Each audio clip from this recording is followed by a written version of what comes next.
ದೇವರಹಿಪ್ಪರಗಿ ತಾಲೂಕಿನ ಇಬ್ರಾಹಿಂಪುರ ಗ್ರಾಮದ ಹಳ್ಳ ನೀರಿನಿಂದ ತುಂಬಿ ಹರಿಯುತ್ತಿದ್ದು, ಇದು ಬೇರೆ ಊರಿಗೆ ಹೋಗಲು ಇರುವ ಒಂದೇ ಮಾರ್ಗ ಆಗಿರುವುದರಿಂದ ಮತ್ತು ಸತತವಾಗಿ ಬರುತ್ತಿರುವ ಮಳೆಯಿಂದಾಗಿ ಹಳ್ಳ ತುಂಬಿ ಹರಿಯುತ್ತಿದೆ. ಆದ್ದರಿಂದ ಇಲ್ಲಿನ ಜನರಿಗೆ ಬೇರೆ ಊರಿಗೆ ಹೋಗಲು ಆಗದೆ ಜನ ಪರದಾಡುವಂತಾಗಿದೆ. ಇಲ್ಲಿಗೆ ಬರುವ ಬಸ್ಸಿನ ಸಂಪರ್ಕ ನಿಂತಿದೆ. ಬೈಕ್, ಕಾರು, ಯಾವುದೇ ವಾಹನಗಳು ಹಾದು ಹೋಗಲು ಆಗುತ್ತಿಲ್ಲ.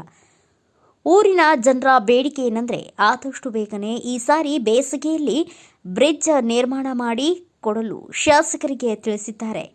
ಈಗಾಗಲೇ ಬಹಳ ಸಾರಿ ಇದರ ಬಗ್ಗೆ ಹೇಳಿದ್ದಾರೆ. ಇದುವರೆಗೂ ಯಾವುದೇ ಕಾರ್ಯ ನಡೆದಿಲ್ಲ.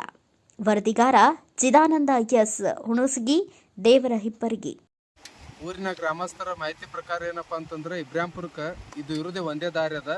ಇದು ಒಂದು ದಾರಿ ಮತ್ತು ಆ ಕಡೆ ಬೊಮ್ಮುಂಜಿಗಿಂದ ಬರ್ಲಾಕ ಅದೊಂದು ದಾರಿ ಐತಿ. ಆ ಎರಡೂ ದಾರಿ ಒಳಗೆ ಏನಾಗಿದೆ, ಅಲ್ಲಿನೂ ದೊಡ್ಡ ಪ್ರವಾಹ ಇರೋದ್ರಿಂದ ಅಲ್ಲಿನೂ ಹಾಯ್ದು ಹೋಗಕ್ಕೆ ದಾರಿ ಇಲ್ಲ. ಮತ್ತು ಇದೊಂದು ದಾರಿ ಐತಿ, ಇಲ್ಲಿ ಬ್ರಿಡ್ಜ್ ಇಲ್ಲ, ಏನಿಲ್ಲ, ನೋಡಕ್ಕೆ ಹತ್ತಿರೋದ್ರಿಂದ ಮತ್ತು ನೀರಿನ ಒತ್ತಡ ಜಾಸ್ತಿ ಐತಿ. ಅದಕ್ಕೋಸ್ಕರ ಇಲ್ಲಿ ಗ್ರಾಮಸ್ಥರದ ಅಭಿಪ್ರಾಯ ಏನಂದ್ರೆ ಆದಷ್ಟು ಬೇಗನೆ ಶಾಸಕರು ಇದ್ರ ಕಡೆ ಒಂದು ಸ್ವಲ್ಪ ಗಮನ ಹರಿಸಿ ಒಂದು ಬ್ರಿಡ್ಜ್ ಮಾಡಿಸ್ಕೊಡ್ಬೇಕಂತೇಳಿ ಈ ಮೂಲಕ ಊರಿನ ಎಲ್ಲ ಗ್ರಾಮಸ್ಥರು ಕೇಳ್ಕೊತಾ ಇದ್ದಾರೆ. ಅದಕ್ಕೋಸ್ಕರ